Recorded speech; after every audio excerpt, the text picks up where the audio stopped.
Okay, so before we get colouring, I think it's really important that we understand Muk's ICC numbering system as well as how the colour wheel works. With this video, I'm going to use two backbar charts. The first one being your numbering system. So the numbers before the point represent the depth, which equals your darkness or your lightness. This is represented by numbers level 1 to 10.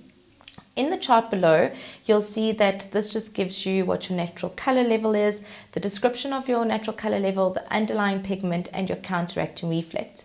On the right of the chart, you'll see that the numbers after the point represent your tone and your reflect of the shade.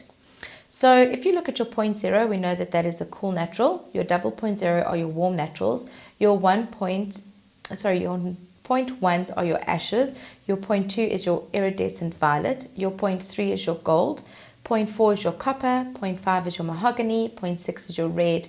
0.7 is your beige. And your 0.8 is your green.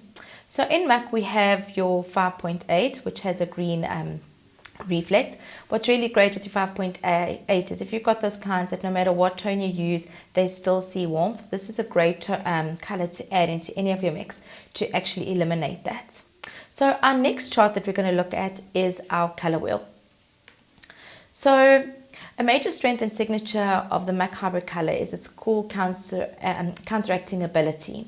So how your color chart works is you need to look at your you need to find out what is your desired result and what is your final result, and you need to analyze your underlying pigment. Once you've decided where your underlying pigment is, whether it's under your yellows or your oranges, then you need to decide. You can just go across your color wheel and choose your toner, and you'll see on there's actually the actual number of the tone to use from the color chart. So they really have simplified it and made it really easy for you. As you go into your color wheel, you'll see that the tones are really dark, and that is when you're going in with what gives you more depth, and if you work out, it gives you more your lighter shades. So always bearing in mind that if you want to keep your underlying pigment quite light, don't tone with too much of a darker tone. You can just use a lighter tone like your 10.01 as opposed to using an 8.1. So on your chart, you'll also see that there's your counteracting strength, and if you look at your 0.7, 0.2 and your 0.21, they're sitting on a very violet base, and if you're looking at your 0.11 and your 0.1 and your 0.1, they're sitting on a very dark ash, which is more your blue.